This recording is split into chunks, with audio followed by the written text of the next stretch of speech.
We have a serial killer on the loose. Which is accurate reporting. Not necessarily. There is what they believe is a serial killer in Leduc, Alberta. They think it's likely the serial killer's in jail already for other murders. They can't prove it. But that might not be the case. We could have a serial murderer. It's true. A lady named Corey Ottenbright had been missing since 2004.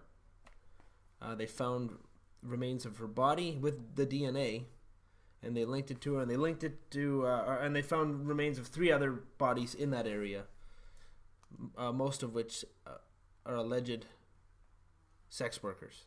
One of them they can't verify. If you've seen any crime television, as I have, you know that means serial killer. Serial killer. For sure.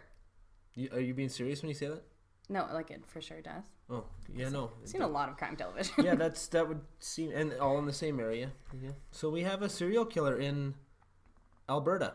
You don't have to get too worried in Moose Jaw. The likelihood of them coming here is slim. Getting out of jail and coming here, probably even slimmer. If that is, in fact, them in jail. Ooh. This is a scare piece. Yeah. I think there's a bigger problem here. The elephant in the room is Canada's strange prostitution laws. We have this setup that, well, it allows for prostitution's technically legal in Canada. Yes, prostitution is legal. It's legal. A woman is allowed to sell her body, but it's illegal to buy it. Strange, but better than other places. Still strange. Yeah, but and still not strange. Terribly functional and not terribly regulatory. It seems to work though. Like they're calling it the Nordic model because it was done in Sweden, and it seems to be improving the numbers of rape cases and murder cases. But there are a lot of differences in the Nordic model that we're not achieving here that make it Canada's own interpretation. It's our own interpretation, not quite as good. So basically it's legal to sell sex if you're a woman. It is illegal to buy it. So for all the men's rights activists out there, get angry because it's not fair. But it seems like I'm almost okay with if it's working, like at the expense of, we can have lots of women being murdered or just like men getting charges. I don't think it's a definite and final answer, but I would rather have that. Yes. I would rather, look, the guys are going to get charged for buying it than would I. And, women aren't going to get killed as in hydros. Although I don't think it's a final solution. I actually think prostitution should be legal across the board, and we should have freaking brothels, and we should have people should be able to have bodyguards help them out. And I understand you could be like, well, you mean like pimps? Well, yes, I do kind of mean like pimps, but legal ones that help you, like you would have administrative at your place of work, and you could advertise in newspapers like I don't know if they do in BC, they used to. I don't know if they still do, but you could advertise in newspapers instead of walking the streets hooking, and you could have people just like call you up and say, hey, look, can you come here? This is the address you're coming to, and that's all documented, all nice and safe. You have sex, nobody gets charged, you go home, presumably safe. Presumably. There are still, I think either way you look at it, there's still going to be risks inherent in this line of work. Yes. What do you think, Hannah? I think that there's a bigger issue than whether or not it's fair. I think that the reality of prostitution as the oldest profession in the book, literally the book. If you read the Bible, really. It's straight from the beginning. There's nothing more biblical. No. than selling yourself for money. Oh my gosh. That's very funny.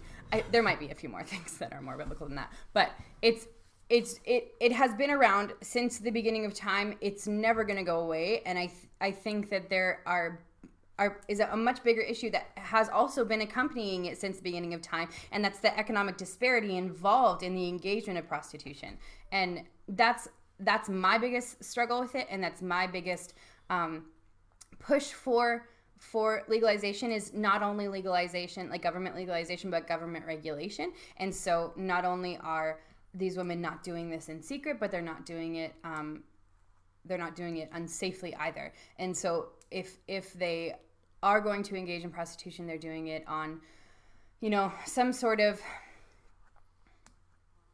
like there would be like a minister of sex work. Yeah, like we have a health minister and a finance minister. Yes. You could have a sex industry minister, somebody to govern it. And that's not to say that it couldn't be like worked into other ministries, so that like the health minister oversees the securing health care for people in the sex industry, and that was provided, no questions asked, no, you know, because like right now they get the testing that they need, and they get the, you know, they get. Is there anything else they get? I don't think so. They get the testing they need. I don't know. But I don't. It's not working, and that's not to say that I think that if we made prostitution legal, that like across the board legal, and there was regulation of it, that it would become a safe environment for women. I think I've read enough from an organization called Defend Dignity, shout out, who works to remove women from the sex industry and almost rehabilitate them to normal life and show them that they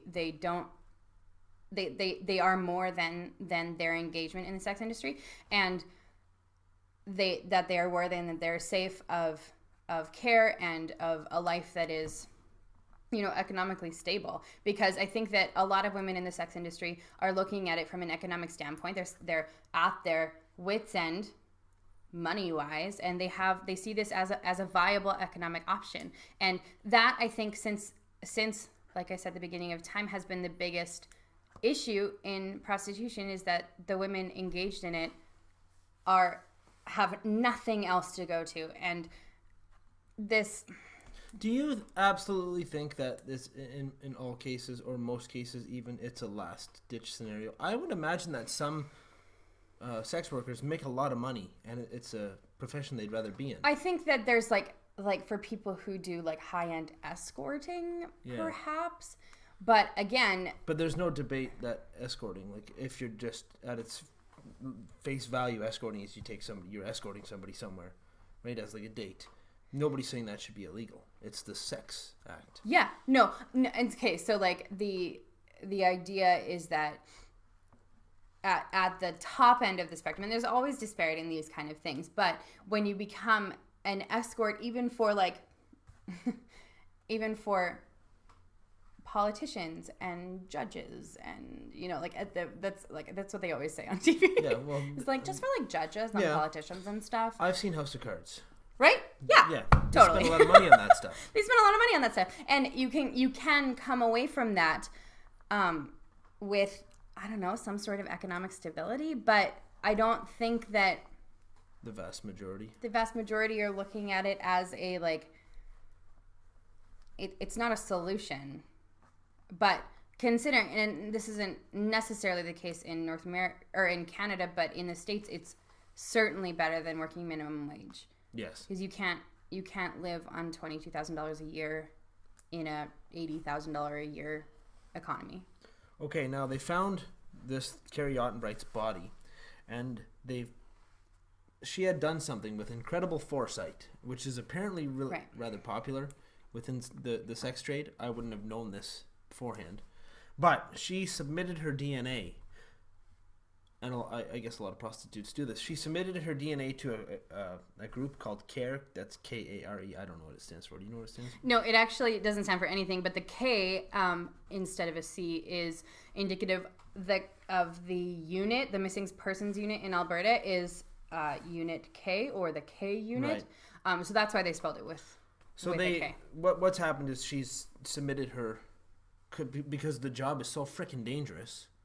And they recognize her as a person at risk. Yeah, so she felt compelled, and they feel compelled to get more sex workers to submit DNA, and that's how they found her. But not only sex workers, they do this with people who are staying and registered at homeless shelters. They do this with youth who are on the low socioeconomic end of the spectrum or are in the system, because they recognize these people as at risk and more likely to go missing than people who are not at risk, which it's like cool thing, I guess. Like, we'll for sure be able to identify you if our prediction is correct and you go missing. Yeah, it's kind of dark if you think about it that way. So dark. And their business model revolves around women, them predicting women going missing. At-risk people in general going missing. And I think that this is problematic on a number of levels, but instead of providing the help that you need to not be at risk, we're just going to make sure that we can identify you when your risk proves to be risky. Yeah. That doesn't make any sense to me. And I don't they put a lot of money into this program, and this program, which consists of three aspects or three components: collection of personal information, DNA, next of kin, what have you, harm reduction, and education. I had to learn what harm reduction was when I for like a job or whatever. Oh my gosh, awesome. Spider guys. We don't Sorry. need it. Harm reduction. Harm reduction. You recognize that someone is going to engage in harmful behavior anyway, no matter what you do. So you educate them about the harm that they're engaging in so that they treat it with more gravitas, which I get. But at the same time... So I think we pretty much... There's a lot of nuance here, and we disagree on a lot of the nuance, but I think the core of it is, do you think prostitution should be legal for both men and women? I think it should be regulated for both men and women. Well, in order to regulate it, you would have to make it legal. And I agree with that. Then, yes. If legalization is accompanied by regulation, yes. So, thumbs up for big government. The question on my face really, truly means, I don't know. Yeah, there's a lot of darkness. What a fun video. 50 Shades of Grey. True. Followed you, darkness, into the feeling that I thought I'd know. Sing to you a feeling, and it's a strange truth and so hard to show.